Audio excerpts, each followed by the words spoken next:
keunikan dalam hal bertelur.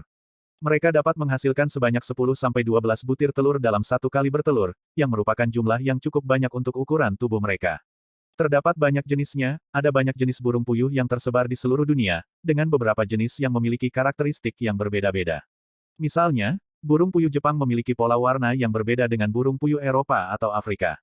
Itulah beberapa keunikan dari burung puyuh. Meskipun kecil, burung ini memiliki banyak hal yang menarik untuk dipelajari.